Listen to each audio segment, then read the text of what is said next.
Boa tarde. Você não imagina a felicidade do meu coração de estar aqui. Eu sempre olhei para o Mato Grosso como um lugar extraordinário para a igreja adventista. Aqui é extraordinário para muita coisa. O calor, né, assusta alguns um pouco e tal, mas esse estado é um grande potencial. E eu sempre tinha essa impressão quando estava aqui, que o Mato Grosso ia crescer muito, ia ser uma grande potência da igreja, aqui nessa região do Centro-Oeste. E foram 11 anos que a gente passou por aqui, dos quais eu tenho muita saudade. Quero agradecer esse convite, de ver todos vocês aqui. É muito lindo ver vocês aqui, depois dessa longa jornada do dia, vocês ainda estão aqui. Também fico feliz de ver muitos jovens aqui, nada contra nós mais idosos, né? Cabeça branca, mas é importante a presença das novas gerações. Estou muito feliz de ver esses jovens, todos aí. E muito feliz de ver que essa caminhada continua, em busca de uma igreja saudável, como a gente diz, uma igreja viva, uma igreja forte, na qual nós realmente cremos e sonhamos com ela, né? O programa está sendo inspirador desde ontem à noite, assistindo esses vídeos, as palestras, está gostoso, está leve, parabéns à organização desse evento aqui. Essa igreja ficou linda demais, eu sinto assim, um orgulho de vir aqui ver essa igreja, né? Com essa estrutura toda, um lugar para a gente adorar a Deus, assim, maravilhoso como esse. Muita coisa tem acontecido para melhorar a igreja nesse estado. E para terminar essa introdução, eu estava assistindo o pastor Leonardo falando aqui, me lembrando do pai dele. É parecido com ele demais. Eu levava o pai dele para fazer palestra nos meus anciãos, lá no Nordeste, o tempo todo. O pai dele, para mim, foi uma inspiração. Quando eu era pastor jovem,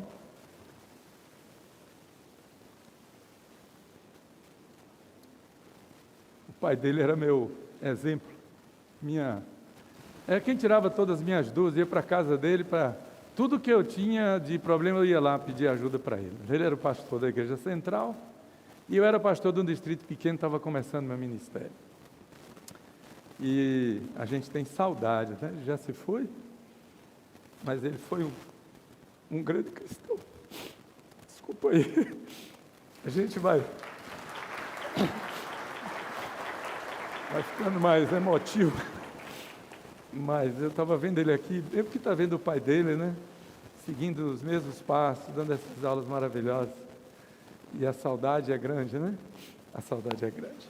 Muito bem, gente, eu acho que quase tudo que eu ia falar já foi falado. Sobre o Espírito Santo ele está falando. O exemplo dessa professora, nossa, que coisa extraordinária, né? Mas eu vou fechar esse momento aqui com vocês, vou diminuir um pouquinho por causa da jornada longa que vocês tiveram nesse dia. Eu queria começar falando sobre esse indivíduo, esse ator.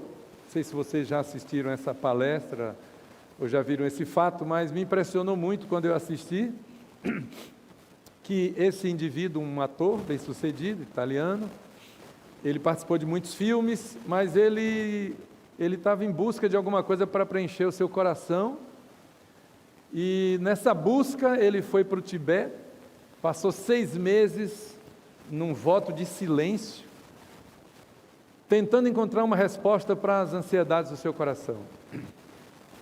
Mas ele não encontrou. O que ele queria foi para a Índia e viveu lá uma experiência de meditação, mas também não se sentiu satisfeito. Veio para o Brasil, para mim foi até uma surpresa, nunca tinha ouvido falar nisso, e ficou um tempo na Amazônia, só lugares assim, natureza, né, tranquilos, tentando encontrar uma resposta para as ansiedades da sua alma, do seu coração.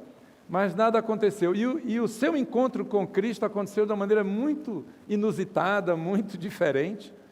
E aconteceu quando tudo começou, quando o Mel Gibson, esse ator famoso que a gente conhece, ligou para ele e falou assim: eu quero convidar você para participar de um filme que eu vou fazer. E ele tinha participado de muitos filmes de ação, então ele pensou que era um filme de ação. Mas o Mel Gibson falou: não, esse filme não é um filme de ação, é um filme religioso. É sobre a paixão de Cristo. Paixão de Cristo. E o que eu vou fazer? E ele falou que ele já pensou rapidamente. Quem sabe ele vai me dar o papel de Pedro, porque eu também me chamo Pedro, e o papel de Pedro é um papel grande e vai dar um dinheirinho bom, né? Ele pensou logo assim, mas para sua decepção, o Mel Gibson falou, seu papel vai ser o papel de Barrabás. É um papel bem pequenininho, e você não vai falar nenhuma palavra, você só vai entrar no filme, vai olhar para Jesus e vai sair. Bom, ele aceitou, e a orientação depois foi o seguinte, você não vai encontrar com Jesus antes daquele momento, você não vai vê-lo, o personagem Jesus. Tem que ser na hora, você tem que olhar para ele, sentir o momento, e a gente só vai filmar uma vez. Tem que dar certo, a gente não vai filmar 2 vezes. Tá bom, tudo foi preparado. Vamos, eu vou passar aqui, né? Vamos ver um pedacinho do que aconteceu. Interessante, né? Ele é um grande ator, né? Mas olha só as palavras dele. As palavras dele. Foi um grande impacto para mim. Senti como se tivesse uma corrente elétrica entre nós. Era como se de verdade olhar o próprio Jesus. E ele, ao olhar para mim, não tinha nem ódio, nem ressentimento comigo. Somente misericórdia e amor. Ele escreveu esse livro de Barrabás para Jesus, né? E ali ele teve um encontro com Jesus. E encontrou as respostas para a ansiedade do seu coração. Porque ele não encontrou na Amazônia, no Tibete, na Índia. Eu fiquei muito impressionado com essa história, né?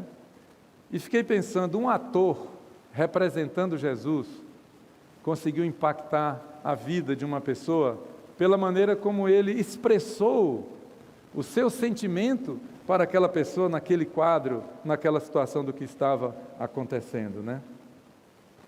E com essa introdução, eu me lembrei disso quando eu fui preparar uma mensagem que nós encontramos em Atos, no capítulo 1 e o verso 8, queria que vocês me acompanhassem.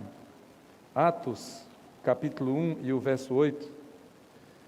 Esse versículo expressa as últimas palavras de Jesus. Nós temos os últimos momentos de Jesus, nós temos os últimos aconselhamentos aos seus discípulos, mas aqui verdadeiramente nós temos as últimas palavras, porque depois diz assim no verso 9, ditas estas palavras, foi Jesus elevado às alturas, à vista deles e uma nuvem o encobriu dos seus olhos. E quais foram essas últimas palavras? Vamos ler juntos. Mas recebereis poder ao descer sobre vós o Espírito Santo, e sereis minhas testemunhas, tanto em Jerusalém, como em toda a Judeia e Samaria, e até aos confins da terra. Recebereis poder ao receber sobre vós o Espírito Santo. O pastor Leonardo está falando sobre o Espírito Santo. Esse poder aqui não é poder para governar, não é poder para liderar, não é poder para mandar, é poder para cumprir uma missão. Porque nós não podemos cumprir essa missão sem o poder do Espírito Santo.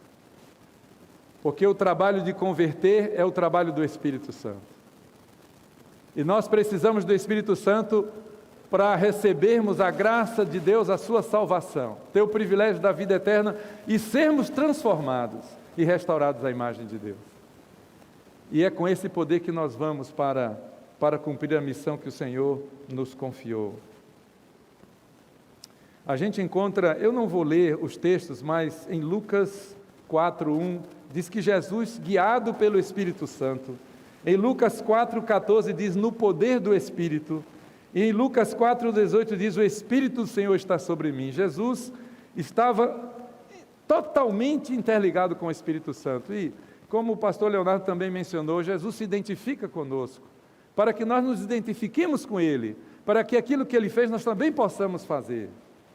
E é interessante aqui, no Evangelho de João, no capítulo 17, João capítulo 17, começando com o verso 18, João 17, 18, Jesus disse assim, na sua oração, no seu diálogo ali com os discípulos, Ele disse, assim como tu me enviaste ao mundo, também eu os enviei ao mundo. Um pouquinho mais na frente Ele está dizendo, vocês vão receber o poder para cumprir essa missão. Aqui Ele está dizendo para o Pai, Pai, assim como o Senhor me enviou, também os enviei ao mundo, para continuar essa missão. E Ele diz aqui, e a favor deles eu me santifico a mim mesmo, para que eles também sejam santificados na verdade. E algumas coisas na Bíblia que eu, assim, tenho um pouquinho de dificuldade de entender. Jesus dizer, eu me santifico. Ele não precisava dizer isso, ele foi santo, ele não cometeu pecado. Mas no seu desejo de se identificar conosco, ele diz, eu preciso, por vocês, me santificar. E eu creio, meus queridos irmãos, que isso é uma mensagem para a gente também. Por amor aos demais, a gente também precisa se santificar. Que mensagem Jesus está dando para a gente aqui nesse lugar? Eu me santifico por vocês. Precisava disso. Nós devemos nos santificar por amor das pessoas. Durante muito tempo eu sempre pensei assim, justificação é aquele ato instantâneo que a gente crê na salvação e recebe o perdão de todos os nossos pecados. Como eu digo, às vezes a gente mesmo, às vezes custa de acreditar que Deus perdoa os nossos pecados. Né? Às vezes a gente pede perdão, mas a gente fica sofrendo o pecado ainda, quando Deus promete o perdão. Parece uma coisa tão maravilhosa, tão grande, que às vezes nem a gente mesmo quer acreditar. Mas é um alívio. É maravilhoso saber que a gente tem oportunidade de começar de novo, independente do nosso passado. Isso é uma motivação tremenda para todo ser humano. Passar a borracha em tudo o que aconteceu para trás e começar de novo. É maravilhoso. É tão grande que às vezes a gente demora um pouquinho de acreditar, mas a justificação é um ato instantâneo, mas a santificação é um processo de toda a vida. E eu sempre pus na minha cabeça que a santificação era o meu preparo para o céu. O meu preparo para o céu. E não está errado, nós precisamos nos preparar para o céu, porque lá não haverá mais pecado. Mas depois de estudar esses textos e preparando essas mensagens, eu comecei a pensar, peraí, eu tenho que antecipar essa questão. A santificação é o meu preparo para cumprir a missão. Porque quando eu vou falar de Jesus, as pessoas vão olhar para mim. As pessoas vão ver, com esse nome que eu levo nas costas, de cristão, quem sou eu? E isso muitas vezes me faz tremer. Porque às vezes a gente é traído pela nossa natureza. No momento que a gente perde o controle, fica irritado com alguma coisa, já foi. Mas, meus queridos irmãos, esse é o desafio, por isso a necessidade do poder do Espírito Santo, para que a gente possa ser verdadeiros representantes de Cristo Jesus. Mas Jesus continua dizendo aqui, não rogo somente por estes, mas também por aqueles que vierem a crer em mim, nós todos aqui estamos incluídos, por intermédio da sua palavra, a fim de que todos sejam um, como és tu, ó Pai, em mim e eu em ti, também sejam eles um em nós, para que o mundo creia que tu me enviaste. Alguém disse que a maior evidência de que Deus está operando na nossa vida é a gente viver em unidade uns com os outros. E não é fácil. Uma igreja verdadeiramente que se ama é um testemunho poderosíssimo, porque isso é impossível para o ser humano. Até na nossa vida, na nossa casa, não é fácil, né? A minha vida era viajando pelo mundo. Eu passava em casa, às vezes, uma semana por mês, porque o resto do tempo todo viajando. E quando veio a pandemia, a gente parou de viajar, e aí eu fiquei em casa. E aí a minha esposa, de vez em quando, começou a reclamar, você está interferindo demais nas minhas decisões. Porque quando você estava viajando, eu decidia tudo aqui e estava tudo certo. Agora eu vou fazer uma coisa, você fala, não, é melhor assim, não é melhor desse outro jeito. E isso terminou gerando algo. Eu falei, eu tenho que me disciplinar e deixar ela fazer as suas coisas, porque a gente vivia assim, né, se vendo até certo ponto pouco, agora estamos juntos o tempo todo, então estou sempre achando que é diferente do que ela quer fazer. E isso tem sido fato de discussões entre nós, né? E nós já estamos juntos esse ano, completando 46 anos nessa jornada, né?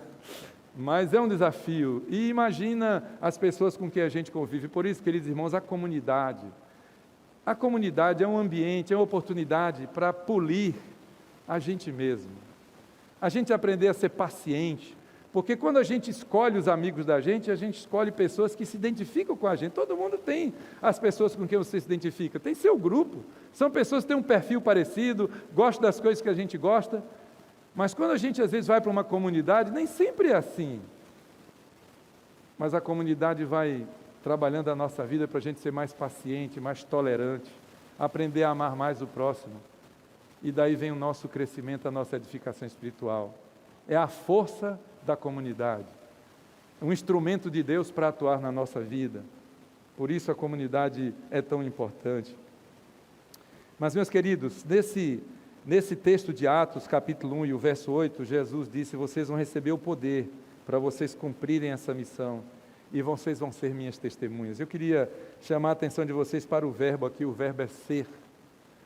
Em Mateus, nós temos a grande comissão, quando Jesus fala: vocês vão e façam discípulos. O verbo é fazer, façam.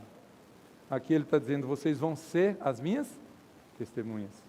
Porque na missão de Deus não são necessários atores, mas testemunhas, né? O ator foi um instrumento usado por Deus para a conversão de um indivíduo, mas nós não fomos chamados por Deus para ser atores. Às vezes a gente é meio ator, às vezes, né? Quando a gente não deixa que o Senhor faça a sua obra no nosso coração.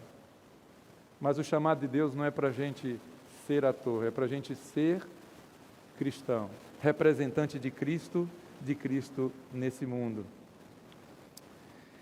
E, meus queridos, uma citação aqui diz assim: nosso Senhor pretendia que sua igreja refletisse para o mundo a plenitude e suficiência que nele encontramos.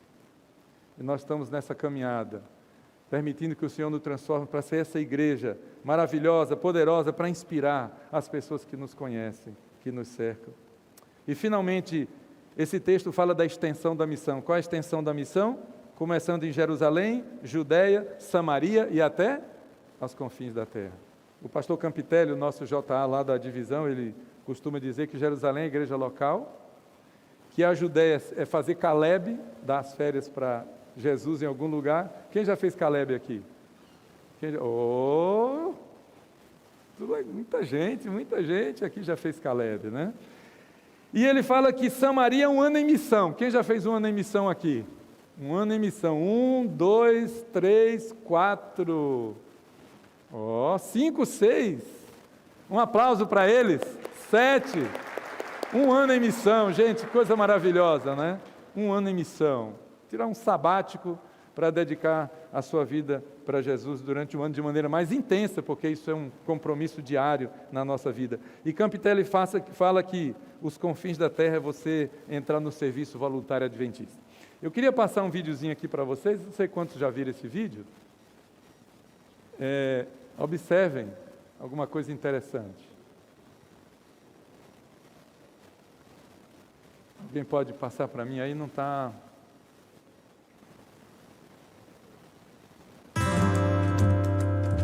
Eu nem sabia se ia dar certo, mas eu decidi passar um ano em missão.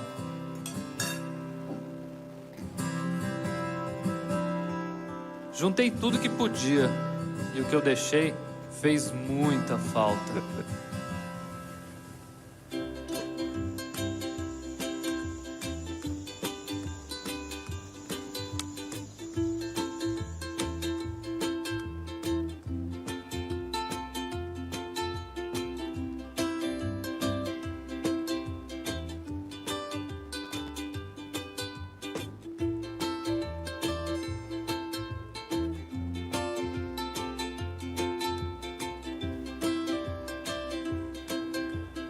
Depois de um ano eu percebi, você traz muito mais do que consegue levar. O que vocês acham dessa reação desse pai, né? Isso aqui foi feito, um filme. Mas sabe, eu participei de muitos encontros com os jovens e eu vi muitas histórias. Pastor, foi muito difícil convencer o meu pai, a minha mãe para vir passar um ano em missão. Por que a gente tem essas reações, né? É claro, alguns se preocupam, meu filho vai parar de estudar um ano, meu filho vai deixar um trabalho. Mas, queridos irmãos, não tem coisa mais importante nesse mundo do que ganhar almas para o reino de Deus. E isso não é bom somente para a pessoa, é bom para nós. Vocês sabem que estar envolvido na missão é importante para a nossa própria salvação. Por isso, sonhe com planos missionários. A nossa missão não é para um ano, não é para um mês, é para todos os dias. É na sua casa, é no seu bairro. Mas tenha projetos de missão com seus filhos, com a sua família, sonhe com a missão e apoie os jovens quando eles querem participar de uma missão. Porque esse é o nosso papel nesse mundo. O que nós vamos esperar mais desse mundo a essa altura? E a gente se surpreende com o potencial das crianças e dos jovens. Eu quero passar... No almoço, meu amigo Marcos, ele falou que a avó dele era bruxa aí O amigo falou que a avó dele era bruxa, ele ficou preocupado. Não existe bruxa no mundo e não dá pra você se curar em um instante. Só se Deus pôr a mão e curar. E aí eu pensei que se ele aprendesse, ele ia conseguir dar essa informação pra avó. Aí a avó, ela ia parar com as histórias de bruxa.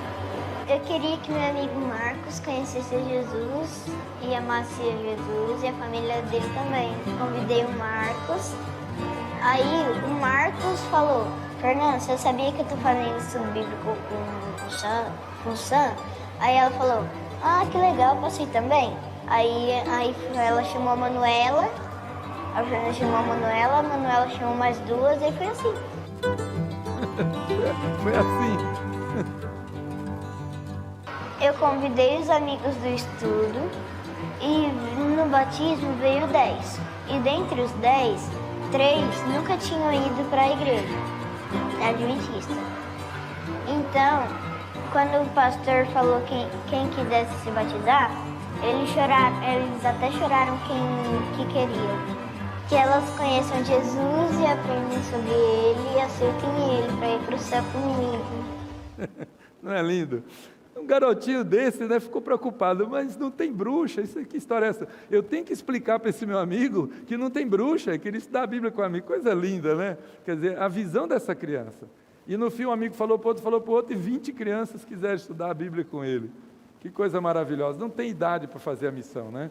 Vamos ver essa menina simpática aí, Isabelle, eu não sei se ela já se formou até, estudante de medicina, quando a gente conversou aqui do Mato Grosso do Sul. Ela falou assim para mim: pastor, eu estou na universidade, mas o ambiente é tão pesado, é tão anticristão, que eu estou com medo. Aliás, ela falou, estava com medo de não resistir. Então eu orei a Deus e disse: Senhor, o que eu devo fazer? E o sentimento que veio no meu coração: você tem que começar a falar de Jesus, porque se você não falar, você vai perder a sua fé. E ela começou um trabalho lá na universidade. Olá, meu nome é Isabelle, eu curso Medicina aqui na Universidade Federal do Mato Grosso do Sul. E apesar de ser uma universidade secularizada, nós buscamos, eu e mais alguns amigos, a proporcionar um ambiente onde as pessoas pudessem conhecer Jesus e serem principalmente acolhidas.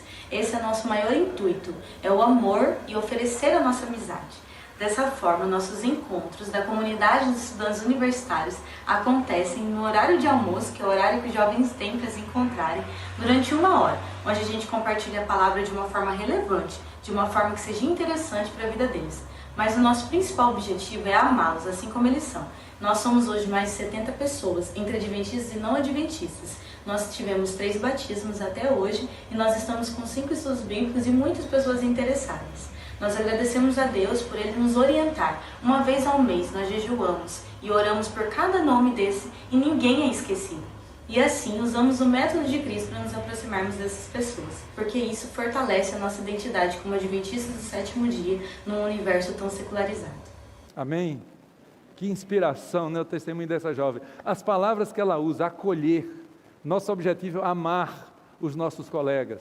E como resultado, ela conseguiu ganhar almas para Jesus naquele ambiente tão hostil da universidade, e a sua fé foi preservada, né? Que coisa maravilhosa. Bom, chegou já um cenário por aqui.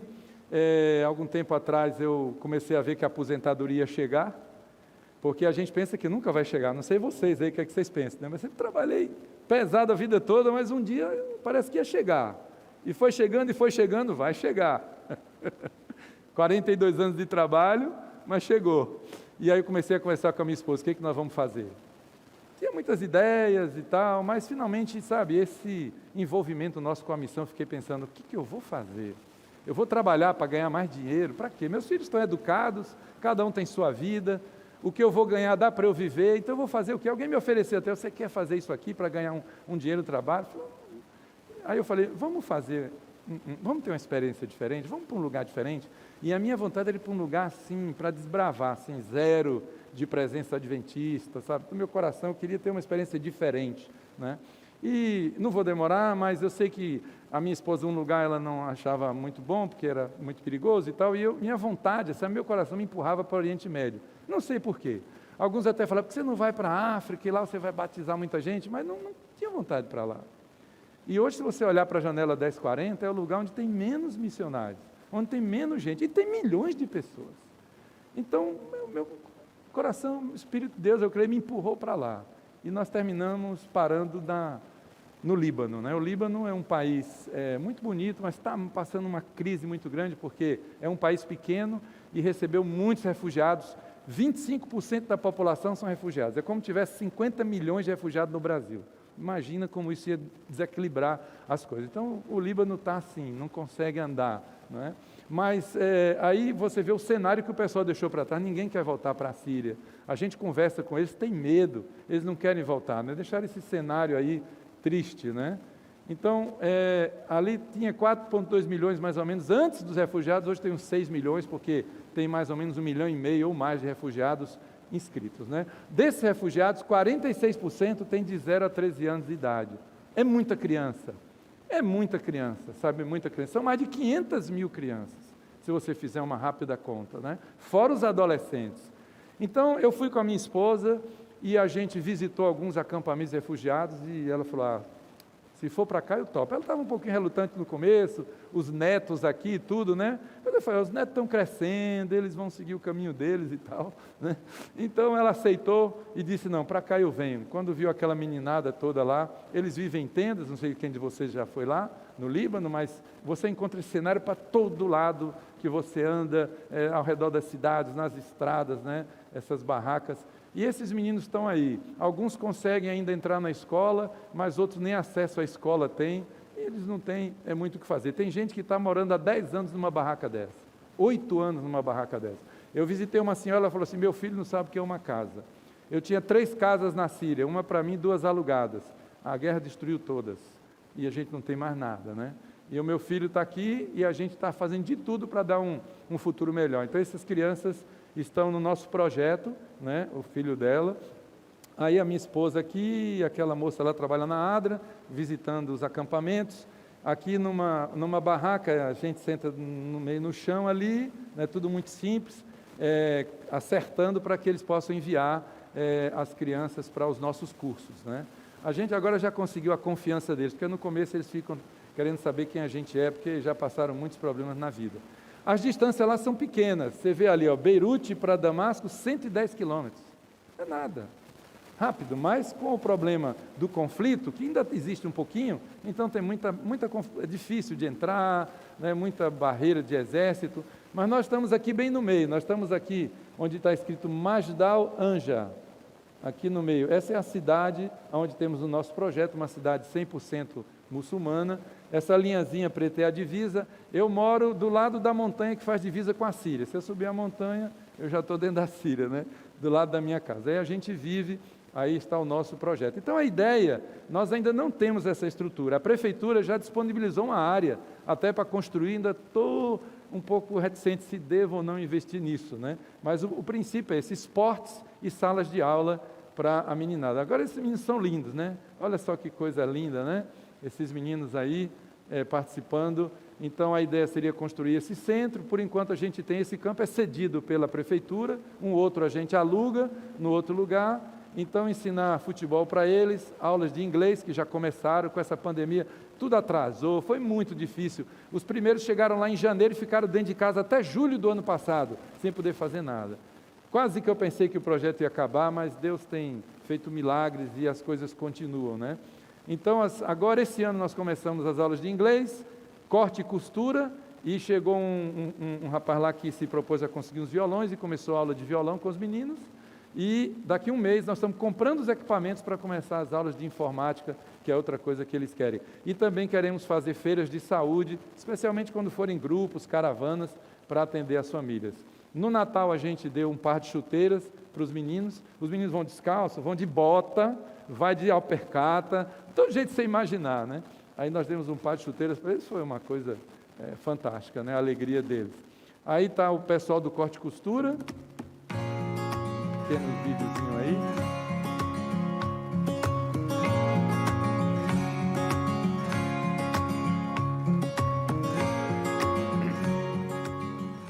Sonhava muito com esse momento, de ter um contato com vocês e poder ser útil em alguma coisa. E vamos então iniciar em março, o nosso curso de corte e costura.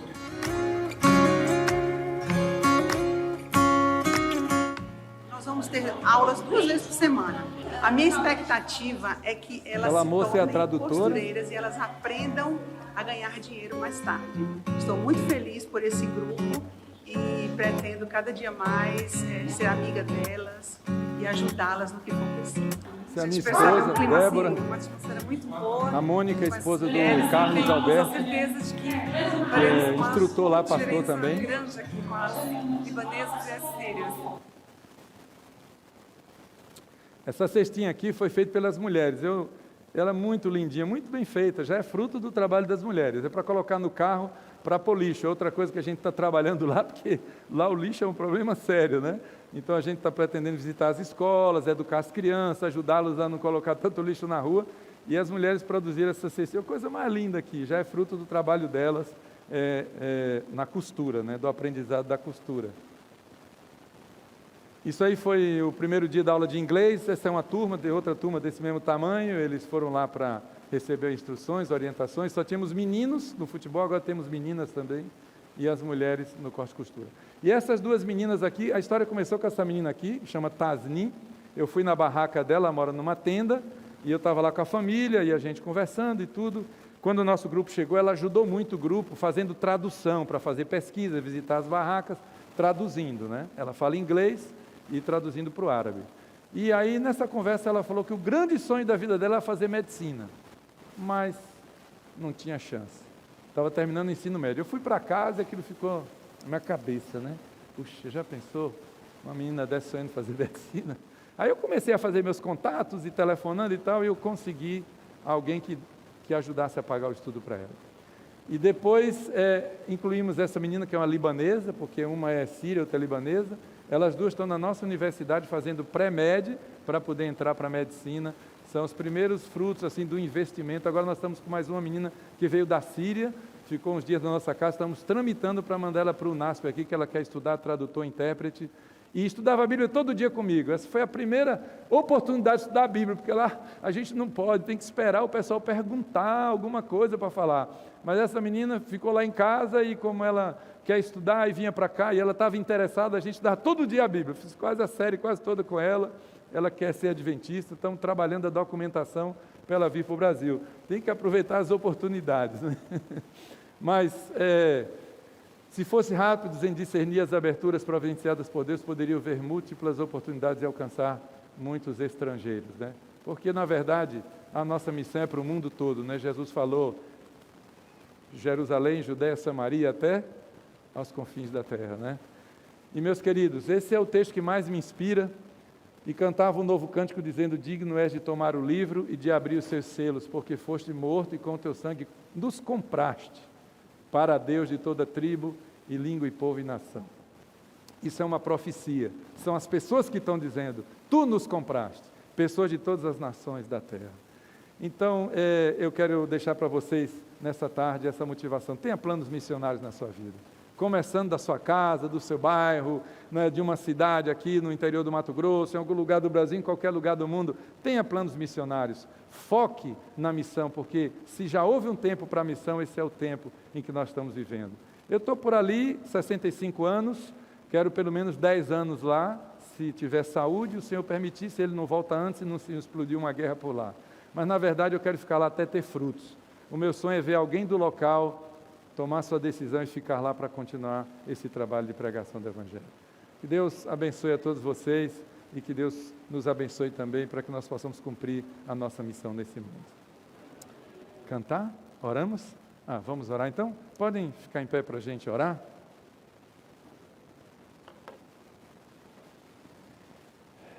Maravilhoso Deus, nosso Pai, que final de semana gostoso que a gente está vivendo aqui. Nesse lugar aprazível, boa alimentação, tanto carinho, e a gente está aqui ouvindo, aprendendo, permitindo que o Senhor continue fazendo a sua obra no nosso coração e na nossa vida. Abençoa, Senhor, esse campo, esse grande estado, né? Abençoe as lideranças aqui, as lideranças desde as famílias, aos grupos, às igrejas, às administrações, que cada dia mais o seu povo aqui possa dar uma demonstração de transformação, de amor mútuo, e que assim possa atrair mais e mais pessoas, para que possam querer aprender mais de Jesus e ter a esperança e a certeza de uma vida eterna. Nos leva agora para o nosso descanso dessa noite, que amanhã possamos estar aqui de volta para continuar essa jornada de aprendizado. É o que nós suplicamos e te agradecemos. E ainda pedimos, Senhor, conforta as famílias que sofrem. A cada dia recebemos novas notícias de perdas. Há pessoas também em situações de risco em alguns lugares do mundo, vivendo momentos de desespero, mas que toda dor e todo sofrimento possam ser oportunidades para as pessoas entender que não há saída, não há salvação a não ser em Cristo Jesus. É o que nós te pedimos e te agradecemos em nome de Jesus. Amém.